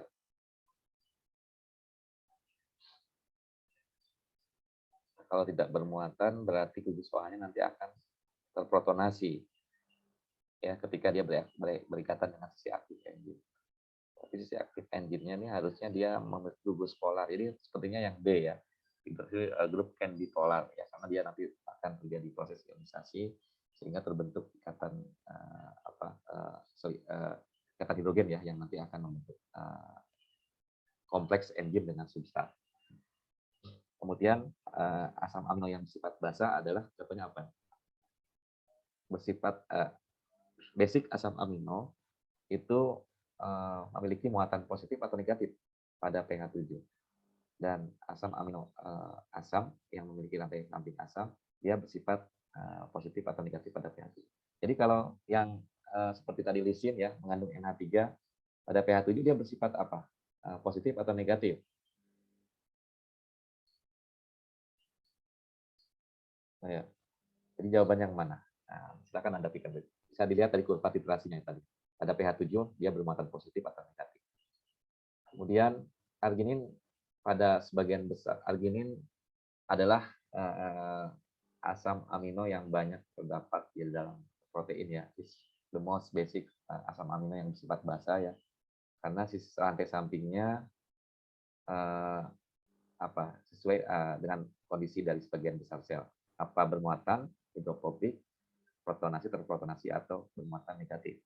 Jadi arginin adalah asam amino basa dari 20 asam amino yang terdapat di dalam protein. Karena dia memiliki rantai samping yang, kenapa dia banyak terdapat di dalam protein? Karena dia bersifat apa? Dia memiliki muatan yang polar ya, sehingga dia very highly charged ya. Jadi dia berada di bagian luar. Kalau hidrofobik adanya di dalam, dia non polar. Kalau titrated ya bisa dititrasi ya, semua asam amino bisa dititrasi. Protonasi, terprotonasi, semua asam amino juga bisa terprotonasi. Tapi tidak semua asam amino itu punya muatan. Arginin itu termasuk asam amino yang bermuatan positif, bukan negatif ya. Jadi jawabannya A. Pada titik isoelektrik, asam amino memiliki 2 nilai pKa ya, dengan net charge ini ya. Total muatannya sama dengan apa? 1, 0,5, 1, 0 atau 1. Jawabannya 0 ya, karena pada titik isoelektrik FD isoelektrik pH of amino acid.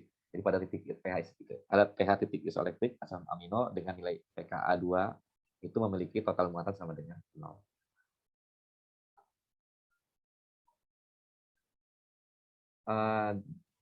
Apakah jawaban di bawah ini benar atau salah? Pertanyaan di bawah ini benar atau salah? Semua asam amino terdapat dalam bentuk stereoisomer D ataupun L. Asam amino, 20 asam amino terdapat sebagai stereoisomer, baik D ataupun L. Jawabannya apa? Benar atau salah?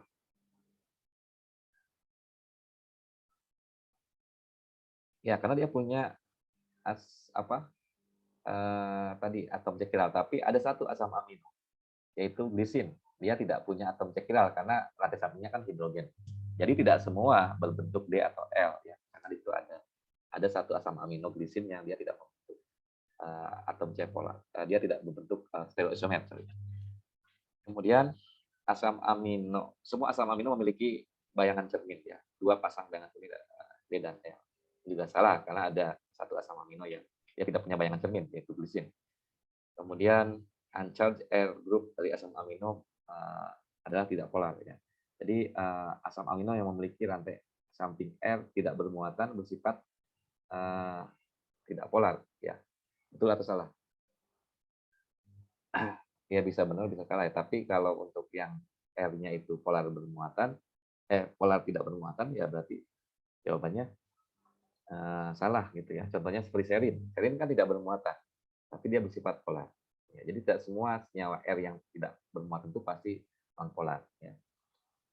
Kemudian hydropathy of amino acid can help determine the folding of protein. Nah, jadi hydropathy dari asam amino dapat membantu menentukan folding dari protein. Ini nanti dijelaskan di strukturnya.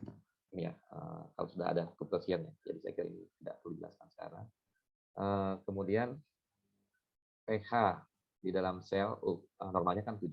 Pada pH 7, mana statement yang benar tentang muatan ya dari asam amino ini ya, asam alfa karboksil dan asam alfa amino dari asam amino. Jadi asam alfa karboksilnya bermuatan negatif 1, amino grupnya bermuatan positif 1 pada pH 7. Ya. Atau terbalik, gugus karboksilnya bermuatan plus 1, aminonya bermuatan minus 1. Yang betul yang mana? Atau asam karboksilnya bermuatan minus 1, asam alfa aminonya tidak bermuatan.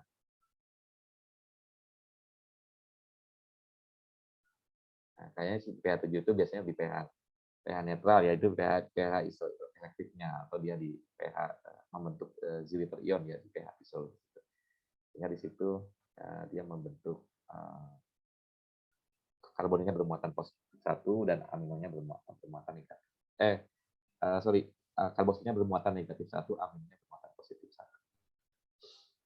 Oke, ini contoh-contoh yang lain silahkan Anda pelajari. Nah, oktapeptida memiliki asam amino komposisinya lisin, fenilalanin, lisin 2, fenilalanin 2, glisin 1, lisin 1, lisin 1. Kemudian di sini ada degradasi enzim ya. Coba saya minta ini kamu kerjakan. Kira-kira urutan asam amino seperti apa? Ini dalam penentuan oktapeptida ya. Ada 8 peptida di sini. Lisin 2, fenilalanin 2, glisin 1. Mana yang sebelah kiri, mana yang sebelah kanan, mana yang posisi kedua, ketiga, dan seterusnya. Dengan informasi yang ada di sini, bagaimanakah sekuen dari asam amino tersebut. Ini akan saya berikan dalam bentuk ujian besok ya. Jadi ini bisa Anda pelajari ya, bagaimana cara menentukan struktur oktapeptida. Kan tadi sudah saya contohkan ya di sini. Nah, ini spesifik proteasenya ya, CNBR dia memotong metionin, trypsin memotong lisin, arginin ya, kemudian pepsin memotong fenilalanin, tryptofan dan seterusnya. Nah, ini komposisi asam amino setelah potong ya. Ada penjelasannya di sini ya. Apakah jawabannya A, B, C, D atau E? Nah, silakan dipilih. Saya tidak akan jelaskan sekarang karena ini akan saya jadikan materi untuk ujian ya. Silakan nanti dipelajari. Oke, sampai sini ada pertanyaan? Silakan kalau ada pertanyaan.